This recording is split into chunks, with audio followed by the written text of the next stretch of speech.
Let's talk about red flags to avoid in friendships.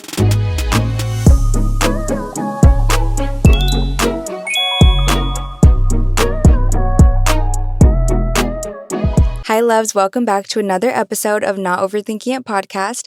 I'm Elisabeth with an S, and today we are going into 6 red flags to watch out for in friendships. The greatest epiphany I've had is that there are friends for different purposes and that you don't need one absolute bestest friend of all time to be happy. That made me feel so much better about my relationships and stopped nitpicking every individual friendship to try to find the perfect best friend, because that doesn't exist. And I know when we're kids, we often find that because, you're a kid and you're like, you're my best friend. And am I your best friend? And you're not allowed to have any other friends, or you're not allowed to have any other best friends if I'm your best friend. But when you get older, you don't want to place all of these unspoken expectations onto other people. Like, them not meeting all of your expectations doesn't disqualify them from being a good friend. And you can still appreciate their friendship just in a different way than maybe you once thought.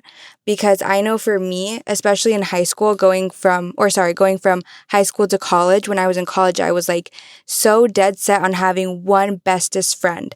And a lot of people disappointed me because of that, because I had this super high expectation for them that they didn't deserve. They don't need to live up to my expectations. So I just think understanding that maybe you have a friend that's more of a party friend, and then maybe you have a friend that you can be really vulnerable with. Maybe you have a friend that makes you realize a lot of things and you go to them for advice. So just understanding that not everyone needs to fit in the box that you have for them, and just learning to appreciate people as they are, appreciating what they offer. And then there are some people that just don't deserve your time and your attention. And these are the 6 red flags that I'm going to go into. Before we go into it, if you have a friend that may exhibit one of these red flags, it doesn't mean that it's all or nothing and you have to throw that whole friend away. Communicate. If you have to say it more than once, then maybe that's a sign that this person isn't for you. Let's go into it. Friendship red flag number 1. If you feel you can't be honest with them. I was on a friend trip and we were with my family, and I noticed that they were on their phones a lot. Like, I was getting almost offended by how much they were on their phones, and I thought it was a bad look because we were with my family. I was honestly catastrophizing in my mind. This is it. Like, I'm so done with them. If they pick up their phone again, I'm just so over it. Okay, obviously, I don't think my friends are disrespectful. Then I thought, okay, you know what? I need to bring this up to them and let them know that this is bothering me, because honestly, there are so many things that I probably do that I don't realize I do, and I would want my friends to tell me, and I want them to feel comfortable telling me. If you feel like you cannot be honest and open with your friends, that is a red flag. And maybe it's a red flag that you need to look within about, like, maybe, why don't I feel comfortable to speak with them? Is it because I'm afraid of confrontation and that's a personal issue? Or is it because I don't think that they would respond well to that? I thought about that. I thought, at the end of the day, these are great people, and I am just gonna see what they say when I tell them this is a problem for me. I brought them to a room. I took a shower right before. I was practicing in my mind, and I told them hey, I don't appreciate how much you guys are on your phones. It's sending the wrong message. Maybe you're not interested in being with my family. And then they said, thank you so much for bringing that to my attention. We didn't even notice, and we're going to do better from here on out. Green flag as heck. From then on, it was just chill, and I felt so much better and glad that I didn't end a friendship over something that just needed to be voiced, right? And it's funny because the other day we were together and they said, Liz, one of the moments where I just so respected you was when you pulled us aside and you told us to put our phones away, and that was an issue to you. I think it also inspired them to be able to voice how they feel. Give people the benefit of the doubt, and if it goes well, then that's a mature friend that you want to keep. And if they don't take it well, then maybe that's a friendship that you might want to reconsider. Red flag, not being able to be honest and open with them.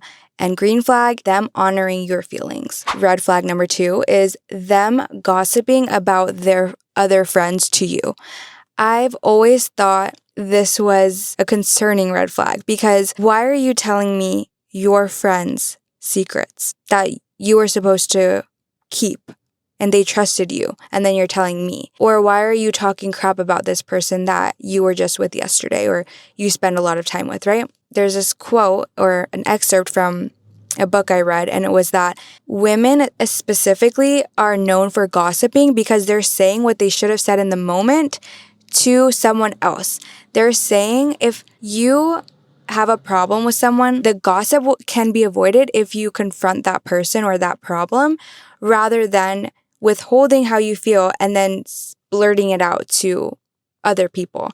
Gossiping is just such a huge red flag. I mean, obviously, gossiping does bring people together in some ways. It's like almost a social thing, but if it's at the expense of just talking crap about other people that you especially are friends with, I just don't think that can be, like, your secrets can be trusted with that person. Look for friends that can hold a secret. And again, if you need to compartmentalize this friend and just take a note of, okay, I know that I can't trust them with my secrets, or maybe I might keep some distance because I see how they talk about their friends. Like, a good friend should want to speak life into you as well as their other friends. And they should be like speaking very highly of their friends because also your friends are a reflection of you.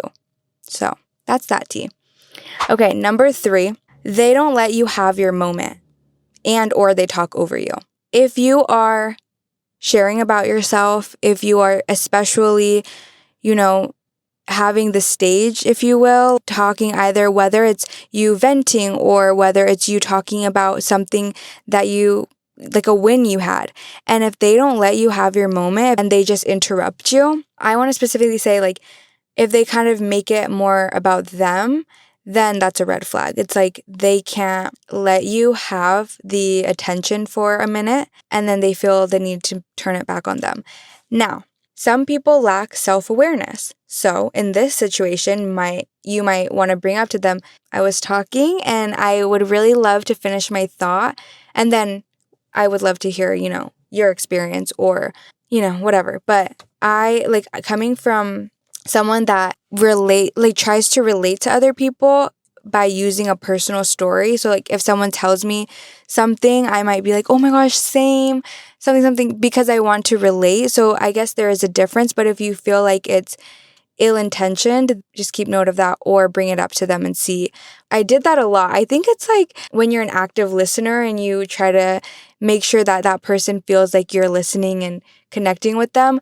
I would do that all the time of making it a shared experience but I learned because of my friends that there's a time and a place, let people finish their thoughts, let them receive like that acknowledgement and then relate it to you if you feel like it's going to contribute. So if they're kind of giving jealous vibes in that sense, then just be cautious, okay? Number 4, this actually goes into it, less about talking over you and more about just not being able to acknowledge your wins, celebrating you and the success that you have made. So if they say if something good happens to you, they can never acknowledge it or they can never smile for you, clap for you. Maybe they don't even like it on social media. Obviously, social media is not everything. And there are times when I'll see my friends post and I'm like, okay, I need to go back and comment. But right now I'm just like trying to find something or, but overall, if you feel like they just don't tell you that they're proud of you or if they just can't celebrate you, then that's a red flag. And it might be a jealousy issue, like lack of self-confidence. You should be cautious of people that are jealous of you, especially if it's ill-intentioned, because obviously like insecurity is real and maybe they don't mean to be jealous, but they are. But you want to be around people that are going to lift you up and cheer for you because like I said earlier, your friends are a direct reflection of you. And my best friend, Jocelyn, she always says, I love when my friends win because it means that something good is around the corner for me too, because we're all in the same proximity. We all are kind of energetically aligned. And so if things are going well for you, I know that, I'm next. And I just think that's such perfect thinking about it. Like even at my gym, we say a rising tide floats all boats. So when you win, I win. You get stronger, you become more empowered, and then you're empowering me in turn. And I see your strength and I see what I can do. You're like paving the way for me almost. So definitely celebrate your friends. I'm not really the type to celebrate myself that much. Like, I don't know. Even for my birthdays, I just don't like to make a huge deal of it. But now I'm trying to learn to celebrate my life just as much as I celebrate other people. And it's also helping me celebrate people more eagerly. I'm taking a class. I enrolled in a summer class at USC, and it's for film. And this is kind of just me pivoting in life, I guess. So I told my roommate, and I just said it so casually, and she said, "Are you excited?" I said, "Yeah, well, like, I don't know what the acceptance rate is, and I think, it's just a summer class, and it's not a big deal." And then the next day, she got me a cake and some flowers. I just love that. Okay, red flag number 5, if they make you feel dumb. Billie Eilish said that you found the right people when you can literally say anything and they don't make you feel dumb. They don't look at you weird. They're laughing with you. They're not laughing at you. And there's a difference and you can feel it. I've been around people that I just don't feel like I can be myself. I don't feel like I can say a mistake. I don't feel like I can make a mistake with how I speak. Like I said, you'll definitely feel it. You'll feel when it's judgmental. I've been the friend that gets made fun of, but I think it's funny and I can take that. But then there's definitely a line where, like I was saying, there's some friendships where I think they're definitely belittling me in some way. Check in with your energy. Okay, there's actually 2 more. I'm adding in a bonus one based off what I just said about the energy thing. How do you feel after hanging out with them? How do you feel after hanging out with this person? Do you feel energized? Do you feel lighter? Because I used to think that I was an introvert until I met the right people, until I met people that made me feel good about myself and that lifted me up. So if you're leaving friendships or hangouts feeling so drained and just not that good about yourself, you're like, I need to be on D&D for 10 days, that's probably not a good sign. Of course, at the end of the day, if I'm talking all day, then yeah, I do want to be alone and recharge, but it's not in a way that I feel negative. It's just like, wow, I'm tired because I had a long day of talking, but I feel good. I love my friends. I always leave my friendships thinking, or my friend hangouts thinking, I love my friends. And that's how you should feel. Last one. Your friendship feels like a one-way street. If you never reached out, you guys would not have a friendship. Why is it not reciprocated? It's not to say that it needs to be every other. I initiate plans, you initiate plans. It should just feel easy. It should feel easy to talk to them, easy to make plans with them. I don't mind reaching out and making the plans multiple times in a row, as long as it doesn't feel like I'm bugging them. If I start to feel, am I bugging them? Do they even want to see me? Then I start to think, okay, maybe this is a one-way street and I feel this way because they haven't been reaching out, or maybe they wouldn't necessarily miss my presence. That's just a red flag if you're always the one to reach out, if you're always the one checking in and they're not talking. Like, it will be silent if you never said anything. And maybe your friends or this friend might not like texting specifically, but there definitely has to be some sort of effort coming in on both ends. And maybe if they would prefer to send you voice messages or pick up the phone and call, do a FaceTime call. I heard this good advice where it's like, I think it was Ali Abdal. He sets in his Google Calendar 1 hour Zoom meetings a month, and like at the same time every single month, whoever he wants to be in that call, he just has them in that time. So he like always makes time for people no matter how busy he is. Maybe this is a wake-up call for you too. If you are like, dang, I could be better at reaching out to my friends, then definitely try something new. Even with my friends, I'll be like, okay, let's do photo dumps every like month. If we haven't, there are some friends that you're not going to talk to all the time, but you still want to know how they're doing and check in. So with those friends, I'll say, send me pictures, update me, like, how's it going? At the end of the day, life is about your friendships, about your relationships. Before we summarize the red flag list, I do want to leave you with a couple tips for finding genuine friends, making genuine friends. If you feel like you are not finding the right people. My mom would always tell me this: build it and they will come. Whatever you are excited about, whatever you are passionate about, build a community around that and know that people are going to come. And there's this site called Meetup. They have a bunch of mini groups in it. I literally just joined a group that says things that you would not want to do alone. And they do dining, they do book clubs, things like that. There's just so many people looking for what you have to offer. And especially if you're watching this, it's clear that, friendship is important to you. So why not create that space for other people where you are interested in? So say if you're a gym girl, I think the gym girls make great friends, but a lot of people think that they just can't talk to people in the gym, but you can. There are so many people that I have met just from going up to them in the gym or even in the sauna. A girl was reading a book. I love books. So I said, "Hey, what are you reading?" And she was so nice. Obviously, you'll kind of gauge whether someone wants to talk to you, but don't be afraid of rejection. That just means that's not the person for you. Wherever you're at, even if you go take classes, workout classes, talk to somebody next to you. I heard these girls today, they just turned to each other and they introduced themselves. They're like, "Have you ever done this class before?" And she was like, "No." She's like, "I'm scared." And then they started talking after. So you can 100% be the one to go up to somebody. Worst they can say is F off.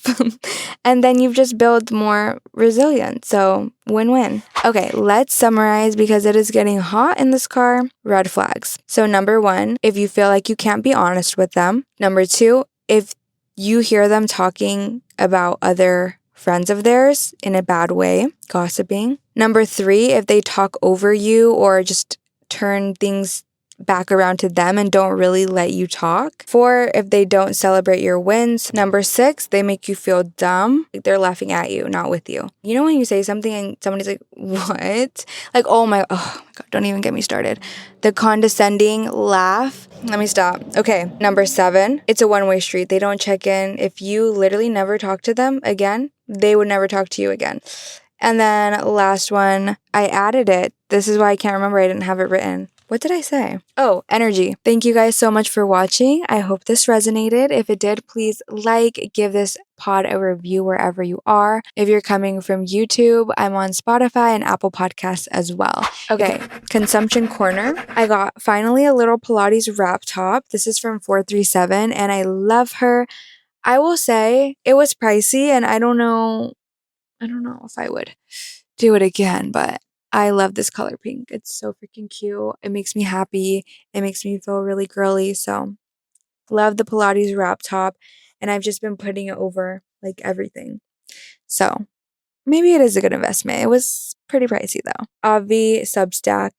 So good. Like I talk about it all the time and I'm just such a thought daughter. That's my new title. Truly, as somebody that just has the habit of picking up her phone in the morning, scrolling, especially if I need to wake up, I just pick it up and I go on Substack and I just get like such nice little quotes in my morning. I get a good read in. It's just such a positive way to scroll if you have to. Obviously, being off the grid is 100% better, but it's kind of like a Twitter, I say, for positive thoughts. So one of them was like, move like everything is going to work out because it is. And that's cliche as heck because that's not a good representation of the app, but that's just an idea of what you might see. And it will be like people's journal prompts. They'll do their morning journals. Please, please, please express yourself. There is no creativity without vulnerability. Put your guard down. The world needs more artists. I just love that. As a former Tumblr lover, this is exactly like my replacement. Lastly, I really miss Insecure. I think I'm just so freaking predictable. I say the same things every time because when I love something, I love it long time. But I miss Issa D from Insecure. I text my best friend. I said, "Bro, I miss Issa, but I can't keep rewatching that show. I've watched it 3-4 times now. I recently just rewatched it. I need to just take a break from it." But I know that if I did start watching it again, I would still look at it in a new lens. I watched Sinners the other day with my boyfriend. So good. I had no idea what to expect. And so, funny story. In college, I had to write a 2-minute speech on anything that I want. I wrote my wedding vows, okay? Leading up to the wedding vows, people didn't know who I was talking to. They maybe thought it was my boyfriend or someone. And at the end, I said, I do Michael B. Jordan. And everyone started laughing, whatever, because they didn't expect it. Anyway, so I told my boyfriend that story. I forgot I told him that. I probably told him that years ago. And then I said, oh my God, babe, I want to watch Sinners. And he goes, why? You want to see your husband? And I said, I told you that story. And he started laughing. He's like, you just want to see him. I said, well, I want to see it because I heard it's good, but it doesn't hurt that he's in it. And so we had no idea anything about the movie, what to expect. So we go, and Michael B. Jordan has a twin in it. It's him and himself. Those are like the two main characters. And I look at my boyfriend, I go, I'm seeing double. And he looked at me, he rolled his eyes. And he's like, before the movie too, he said, whenever he's on the screen, I'm just going to like cover your eyes, jokingly, obviously. But I said, good luck trying to make me close my eyes. I would have my eyes closed the whole movie now because he has a twin. I just thought that was funny, but really good movie. If you enjoyed this video, you'll definitely enjoy this one. So go watch. And until next week, see you.